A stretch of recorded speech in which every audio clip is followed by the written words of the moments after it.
Hola, profe Carlos Mauricio, ¿cómo estás? Profe Carolina, buenos días. Pues muy bien, viéndote allá en ese fondo tan bonito de esa sede del cable, que me imagino con un clima fresco maravilloso. Aquí estamos también con un clima muy agradable el día de hoy en el campus de la sede de Medellín, El Volador. Bueno, profe, respecto a los comentarios que ha habido, algunos de los comentarios que ha habido en Instagram relacionados con lo que en algún momento se denominó la casa del egresado, que hablaban pues como del tema de la sostenibilidad, me gustaría saber como desde tu experiencia, desde cuándo estás como hablando tú sobre sostenibilidad o en qué momento llegó a ti pues como ese concepto, ¿cierto? Y qué opinas pues en este sentido de ese término, ¿cierto? O de ese concepto. Bueno, digamos que también cuando entro por el tema de los escombros y al concepto pues, de construcción sostenible es porque en una visita ahora, cuando estaba cursando mi carrera, la visité, pregunté qué hacían con los escombros, ojo pues que estamos hablando mediados de los 90, y simplemente los disponían cerca, y cerca era pues en cuerpos de agua. Se veía bien que inclusive con esos escombros se secara un terreno y supuestamente se valorizaba, pero no quedé muy convencido porque esa zona yo la conocía de niño. Era donde quedaban los charcos en Bello, donde íbamos a nadar, ¿cierto? Era el divertimento de los chicos ahí de ese barrio en Bello.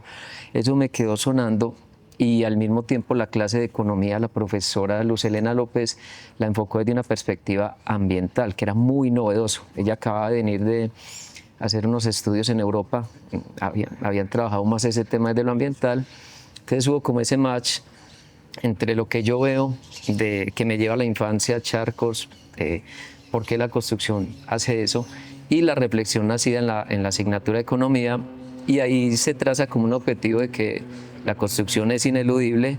No me vuelvo fundamentalista en ese sentido, sino será que hay otra forma de hacerla. Entonces por eso me dedico como desde ahí reciclaje de escombros, y luego pues lo que ya es el paraguas de construcción sostenible. No sé si hay una anécdota específica que te haya marcado, Carolina, en ese sentido. Sí, digamos que, bueno, por lo que veo, digamos, el sentido de sostenibilidad que por el lado que tú lo has manejado es más por el reutilización, digamos, de escombros y de ese tipo de materiales. Digamos que en mi experiencia ha sido más con los materiales vegetales, ¿cierto? Como es la guadua o la madera. Entonces, pues también, digamos, sucede que mucha gente cree que simplemente pues por construir con guadua estoy siendo sostenible, ¿cierto? Entonces me causa curiosidad Ok. pues que mucha gente lo vea de esa manera, porque depende de, ¿cierto? Es el recurso, digamos, que nosotros tenemos acá en nuestra zona cafetera, ¿cierto? Entonces lo tenemos a la mano, pero si yo tengo que llevar ya ese recurso a otro lado, pues ya qué tan sostenible es o qué huella de carbono voy a dejar, ¿cierto? Y bueno, y veo que también a veces se maneja de una manera romántica, a veces eso de sostenibilidad. Yo he tenido algunas experiencias de una casa que construí donde, como comentaba, había que aplicar los conceptos de sostenibilidad. Entonces, digamos, era autosuficiente en el sentido de las aguas, ¿cierto? Porque se utilizaban las aguas lluvias, bueno, se construyó con materiales de la región como era la guadua, se instalaron unos baños secos, bueno, muchos conceptos en ese sentido, pero definitivamente hay cosas que funcionan si la persona que los usa está, como digo yo, comprometida con el tema. Ya después esa casa la habitaron otras personas y finalmente todo se derrumbó, en el sentido Ah, de que se conectaron al acueducto, se instalaron baños normales, ¿cierto? Convencionales, los que se usan en todas partes, pues donde se utiliza el agua. Entonces a veces pienso que muchos de esos conceptos se vuelven muy románticos, pero que a la hora de, ¿cierto?, de aplicarlos a la realidad son complejos. No sé tú cómo lo ves. yo estoy de acuerdo en que mm, el asunto trasciende a lo cultural, porque también es habitar desde lo sostenible. Y lo que pasa es que no hemos tenido la cultura de, así como en los aparatos electrónicos que compramos, difícilmente miramos un catálogo, es intuitivamente que vamos operando el televisor, el celular. A las viviendas no ha habido esa cultura de un manual de funcionamiento. Entonces hay viviendas que se diseñan para que en el verano tenga que tener un manejo por parte de quien lo habita, y otro muy distinto en invierno, en otoño, donde hablamos de estaciones. Pero algo parecido sucedía acá. Entonces, sí, hay un asunto de que también hay que transmitir cómo es habitar, no solo porque sea sostenible, sino habitar el tipo de edificación. Y, y si bien hemos ingresado como por temas de materiales, en fin, en realidad el concepto de construcción sostenible es muy amplio, porque es clima, es energía, es agua, es el urbanismo como tal, y algo que me alegra es que ya hemos trascendido del apartamento o el edificio sostenible y estamos hablando de urbanismo, diseño de paisaje, y mira que tanto en Manizales, en las otras sedes acá en Medellín, ya en pregrado y posgrado tenemos ese tipo de asignaturas, paisaje, urbanismo sostenible, y creo que eso da fe pues como de la madurez también del concepto. Anecdóticamente entramos por algo muy específico, pero este es un concepto complejo como tal. Claro, incluso la vida del edificio, ¿cierto? La vida útil del edificio, el mantenimiento que hay que hacerle. Entonces, cierto, el concepto, como dices tú, ya se ha vuelto mucho más integral en ese sentido. Bueno, incluso, sí, como te mencionaba de la anécdota de esa vivienda, se buscaba pues que todo fuera muy sostenible, que, bueno, que se aprovecharan los recursos, que se evitaran, digamos, componentes tóxicos a la hora de, ¿cierto?, que pudieran afectar la salud. Entonces, digamos, dentro de eso, la Guadua en su momento se inmunizó con humo, con un sistema de inmunización que es a base de humo, ¿cierto?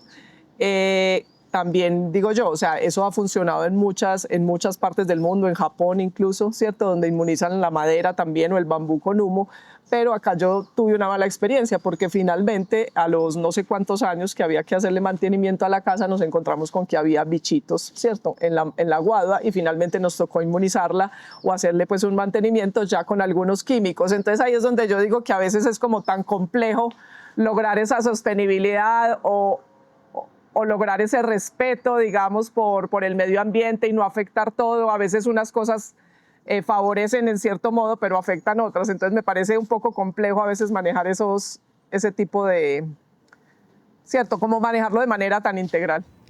Pero es que yo creo que diste con algo muy clave en esta conversación, y es que la construcción sostenible, es más, no lo llamamos ni siquiera sostenible, la arquitectura de la construcción no es algo estandarizado.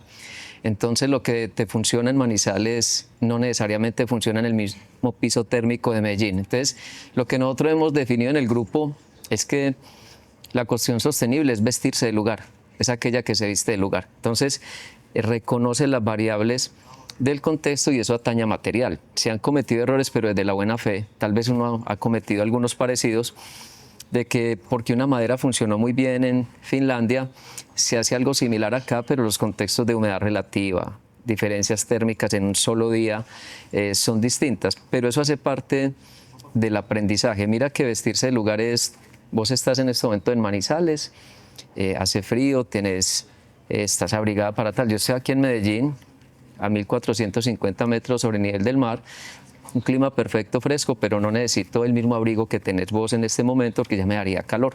Entonces, claro, la arquitectura de la edificación es la tercera piel. Entonces, como tal, tiene que acondicionarse hacia variables. Creo que ahí tocaste un tema muy, muy importante. Sí, y yo creo que ahí es donde debe, pues, como uno aprender, digamos, de los locales, ¿cierto? Como de esa tradición, que finalmente Correcto. Aprendieron a manejar los materiales, a saber cuáles les funcionan, a saber cuánto los deben cortar, a saber cómo hago, digamos, esa cosecha de esos materiales para no acabar, digamos, ¿cierto? Con el guadual en el caso que fuera de la guadua, ¿cierto? Cómo manejar todos esos recursos de manera sostenible y aprender, como te digo, de eso, de cómo esas tradiciones se dieron. Digamos, acá en el caso de Manizales, que tú lo mencionabas, pues ha sido esa la tradición, y en la zona cafetera, el uso de la guadua y de ese sistema constructivo que es el bareque, pero como ahorita lo estamos adaptando a lo contemporáneo y vemos que ya, digamos, dentro de la normativa sismo resistente está ese sistema constructivo, obviamente adaptado, pues digamos, a lo contemporáneo y a esa norma sismo resistente, que como sabemos digamos, en Colombia, para los que de pronto pues no lo tienen muy claro, Colombia es un país que está dividido por 3 zonas sismo resistentes, alta, media y baja. Entonces, digamos, ese material, ¿cierto? Y ese sistema constructivo que es el bareque, que se dio acá de forma tradicional, pues ahora está, digamos, dentro de la normativa. Entonces es como aprender de lo tradicional y de lo local, pero ver cómo logramos nosotros pues como adaptarlo a la contemporaneidad. Profesora Carolina, también en las redes, en Instagram, hay preguntas acerca de este tipo de materiales para la construcción sostenible. Usted que ha trabajado este tema desde lo académico, pero también desde lo aplicado, ¿qué opinión tiene al respecto? Bueno, como hablábamos de pronto ahorita, a ver, los materiales en general, yo no soy experta en el tema, pero según lo entiendo yo, ecomateriales podríamos tener como mirarlos de dos maneras. Uno, de pronto lo que es reciclaje, ¿cierto? Reciclaje de algunos materiales con los que se puede volver a trabajar y a generar nuevos materiales, de pronto como lo que tú me comentabas del reciclaje, digamos, de los residuos, y de pronto, por otro lado, los materiales vegetales o naturales. Pero en ese sentido, yo lo que te mencionaba ahorita es más como no solo el material por el material, ¿cierto? No solo la guadua sostenible porque es guadua, no. Si está dentro de mi región, si la tengo al alcance, ¿cierto? Y es un recurso que tengo cerca y lo puedo utilizar, pues va a haber un bajo impacto, ¿cierto? En el medio ambiente. Pero si yo esa guadua me la voy a llevar como una anécdota va aquí. Yo trabajé en la construcción del pabellón Serie en Alemania para la exposición mundial en el 2000. Obviamente era una exposición y se iba a mostrar algo, ¿cierto? Pero igual se llevaron 12 containers con materiales vegetales desde Colombia, ¿cierto? Calculen la huella de carbono, ¿cierto?, que deja esto. Entonces es no tanto el material por el material, sino dónde lo estoy utilizando, en el contexto en que estoy, ¿cierto? Qué tan fácil lo tengo a la mano, si es renovable o no, ¿cierto? Porque digamos en nuestra región también tenemos muchos árboles maderables, por decirlo así, pero si yo corto un árbol, ¿cuánto se demora en volver a crecer el árbol, ¿cierto? La ventaja de la guadua es que tú puedes hacerlas entre sacas y la planta sigue viva y sigue, ¿cierto? Sigue produciendo pues más culmos, ¿cierto? Entonces por eso es un material renovable. Entonces de esa manera pues digamos que lo veo yo. Claro, y yo coincido en esa mirada, digamos, más reflexiva de cuando hablamos de materiales, porque a veces la sostenibilidad de un material no necesariamente es porque recicle, es porque es un aguado, sino porque los procesos de obtención de las materias primas para ese material son mucho más reflexivas en cuanto a distancias, huella de carbono, impacto en el lugar que estén. Entonces, me recordás una anécdota de un colega venezolano que nos mencionaba que él vino a Colombia, miró lo de la técnica del suelo cemento que gusta mucho a nivel mundial, y cuando intentó hacer algo en Caracas, cerca a Caracas, empezó con muy buena fe y se dio cuenta que no había el tipo de suelo para terminar las construcciones y que iba a terminar siendo más negativo el impacto porque él se concentró en la pieza de suelo cemento y bueno, por fortuna, de manera muy brillante, porque conocí el proyecto, me dijo que había replanteado y que la opción más sostenible, que la misma tierra, era el hormigón reciclando unos escombros cercanos a donde estaba el lugar. Entonces, mira que no hay un material que sea de oro para decir es sostenible en todas partes. Por eso decíamos ahorita, es vestirnos del lugar, no solo en el confort, en la iluminación, sino en la materialidad. Y yo creo que ahí es donde hay unos avances porque los estamos llevando también a norma. La innovación, las patentes, en fin, no consiste en que te inventes el súper nuevo material desde cero, sino también descubrir relaciones entre algo milenariamente que ya existía, por ejemplo, como la tierra, con algo tan nuevo como el acero moderno. Entonces, por ejemplo, esa casa del egresado, que ahora es la de Ciencias de la Vida acá en Medellín, combina algo tan milenario como las técnicas de ese bloque hecho con la tierra del mismo lugar manualmente, con una estructura en acero reciclado. De hecho, aceros reciclados que por fortuna se confeccionan en Colombia. Manizales tiene una de las empresas que mejor y más produce acero reciclado, donde esas huellas hídricas, la energía embebida, bajan ostensiblemente. Entonces, ¿el acero es bueno o es malo? No. El hormigón, la tierra, depende cómo se concibe dentro de ese contexto de sostenibilidad. Sí, digamos lo que tú mencionabas, pues como esa combinación de esas técnicas tradicionales, como ya con materiales, digamos, como el acero y todo eso. Es el caso, digamos, de lo que te comentaba ahorita del bareque, que en su momento, y la norma, claro. Sí, tradicionalmente, digamos, se hacía era con cagajón mezclado con tierra, no sé qué, y ese era el revoque, se pintaba con cal, no había tornillos en su momento y lo hacían era con puntillas, ¿cierto? Claro, ahorita para aplicarlo a la norma sismo resistente, pues tenemos que acudir, digamos, al acero, ¿cierto? Entonces están las uniones pernadas, de pronto el revoque ya no es con cagajón, que digamos tenía esa cualidad de que tenía las fibras, entonces se adhería pues mejor y daba una mejor resistencia. Ahorita, digamos, ese revoque ya puede ser ¿cierto? Con mortero. Entonces es como vamos transformando, digamos, todas estas tradiciones, ¿cierto? Y las podemos adaptar a nuestra contemporaneidad. Ah, claro, y yo creo que ahí también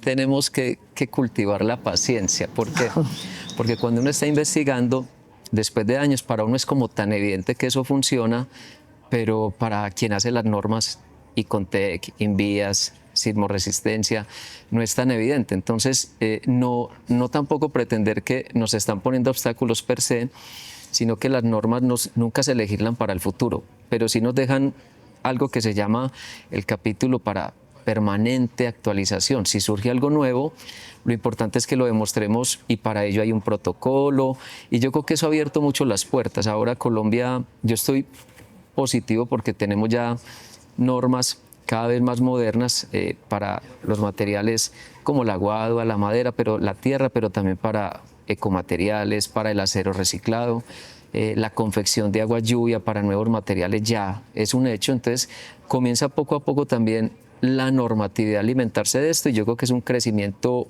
mejor dicho, lo veo como un asunto de reciprocidad. Yo soy positivo en ese sentido. Claro, incluso por eso pues es tan importante, digamos, la investigación desde las universidades, donde podamos estar explorando, digamos, todas esas transformaciones o adaptaciones de los materiales o de las tradiciones, ¿cierto? Y poderlo llevar a probarlo y demostrar pues que sí es eficiente. Digamos, ahorita yo estoy con un semillero de investigación y estuvimos avanzando en el desarrollo de un ecopanel, ¿cierto? En Bareque, pero pues contemporáneo, y ahora estamos avanzando en cómo puede ser mayor la resistencia, digamos, al fuego, ¿cierto?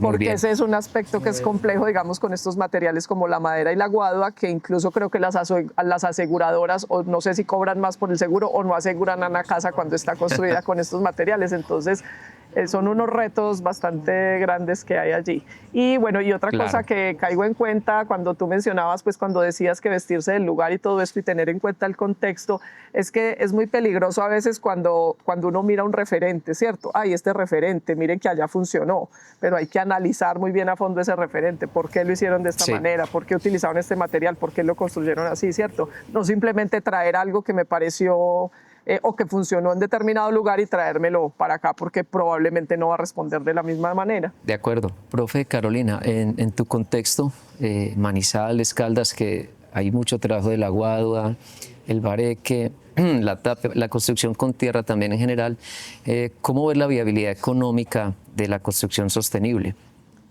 A ver, te cuento, pues es un material que lo tenemos a la mano, ¿cierto? Entonces, por tenerlo a la mano, pues digamos que es económico. Pero hay veces es complejo, es el tema, digamos, de la mano de obra, ¿cierto? Anteriormente había mucha gente pues que podía tener esas, digamos, esas habilidades y se iban pasando de generación en generación. No sé qué tanta mano de obra haya ahorita, incluso mucha gente me pregunta, ven, ¿conoces a alguien que trabaje el aguado? O sea, como que no es tan fácil y que de pronto los que lo saben, pues los costos son altos, claro, pues con toda la razón, ¿cierto? Es una técnica que es de todas maneras, muy artesanal. Entonces, a veces se vuelve complejo en ese sentido, como los costos y la viabilidad. De todas maneras, yo creo que lo que se debe procurar, ¿cierto?, es empezar a capacitar a la gente, porque finalmente es un material liviano que para la autoconstrucción puede ser pues muy factible. Entonces, de esa manera uno podría decir, venga, si es menos costoso, porque finalmente yo mismo puedo construir de pronto mi casa, ¿cierto?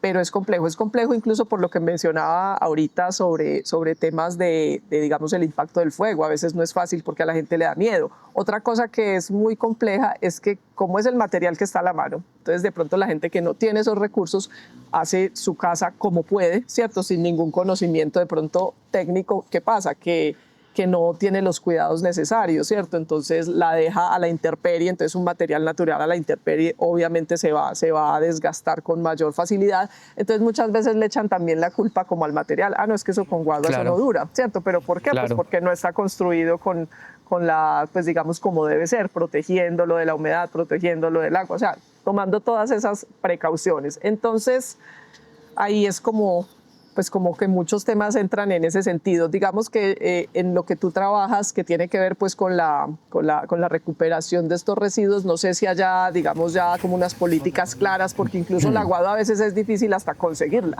porque es un lío comprar guadua, porque la norma no permite yo no sé qué. Entonces no sé, digamos, allá en ese caso, digamos, en lo que tú manejas, qué tan factible es pues, o qué tan viable es la construcción en ese sentido, si es económica, si no, digamos, en la utilización, digamos, de los recursos. recursos. Claro, nosotros aquí no nos casamos con un material. Nosotros tenemos una diversidad de materiales que van desde los hormigones, el acero, la tierra, la guadua y la madera. Entonces, manejamos todas esas técnicas. ¿Qué hicimos cuando detectamos que había muy poca persona que conservaba un tapiero, un barequero, en fin? A veces ni siquiera era la mano de obra tan costosa y no la disponibilidad. Entonces le Claro, decías, también. quiero hacer mi casa así, pero había que esperar 6 meses. Entonces lo que hicimos fue empezar a capacitar el personal. Entonces tenemos desde la nacional, con egresados nuestros y con institutos descentralizados, capacitaciones, y eso ahora nos ha permitido que podemos pensar una casa que combina tapia con suelo cemento, con bloques de hormigón reciclado, acero, con todas las técnicas, y ya no hay tanto problema, porque digamos que ha ido masificándose ese asunto, y las políticas públicas que desde 2009 se comenzaron a traer aquí en el Valle de la Aburrá ya comienzan a dar sus frutos, porque entonces parte de esa primera, digamos 2009-2011, fue una capacitación masiva, donde participaba no solo la nacional, sino el Colegio Mayor de Antioquia, las diferentes universidades públicas y privadas de la región. Entonces fue como todos empujando para el mismo norte, por así decirlo, y hoy en día, por ejemplo, eso se ve reflejado también en nuestro campus. Aquí tenemos edificios de 20, 23 años donde todo lo que se utiliza son ecomateriales, y las técnicas también de confort. Un ejemplo muy bonito es el parqueadero para las motos.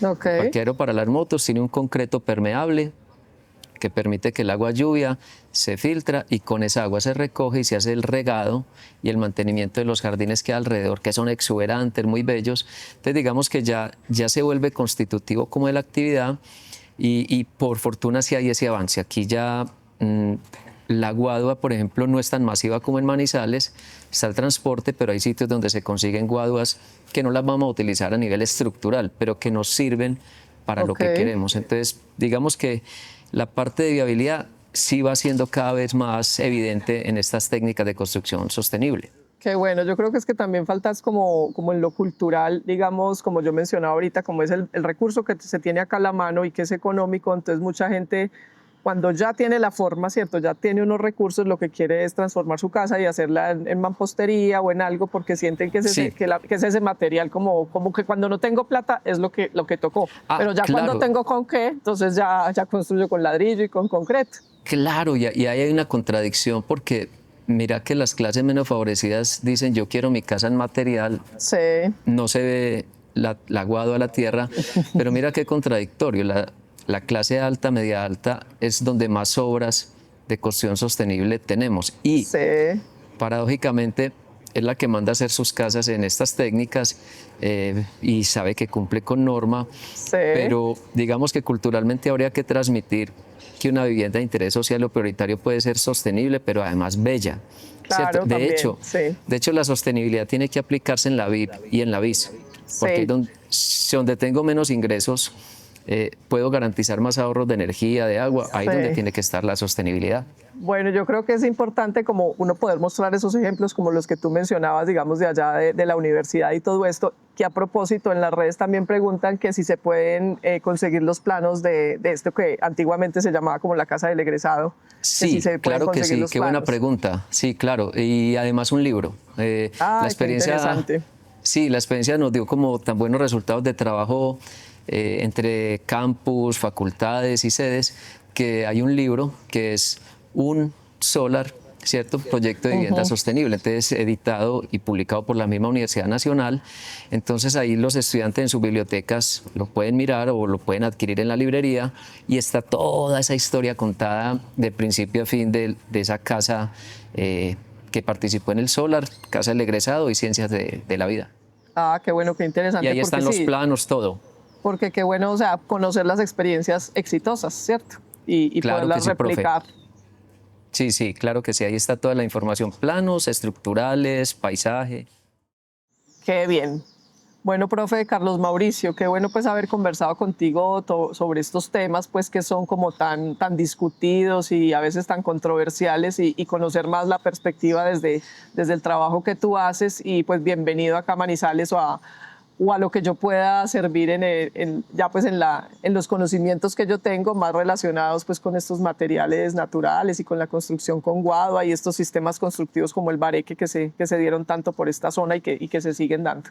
Claro que sí, profe, muchas gracias. Yo también muy contento con esta conversación que tuvimos, que combina pues lo académico, lo anecdótico y como sobre todo dejar un porvenir a quienes de pronto nos están escuchando y viendo, hablando de esto. Y siempre que converso con alguien de Manizales, pues quedo antojado de volver. Yo la sede que más visito de las 9 que tenemos es la de Manizales. Yo voy varias veces al año porque pues hay una afinidad también con otros de tus colegas en estos temas, pero porque además me encantan los diferentes campus y el clima. Entonces, bueno, por allá estaremos y bienvenida. Cuando quieras venir, aquí Claro somos que muy buenos sí. anfitriones también. Sí, señor, tengo muy buenas experiencias de cómo me han Ok. recibido por allá en el campus de Medellín. Perfecto, perfecto. Por acá bienvenida. Bueno, Un profe, placer. hasta luego, chao. Chao.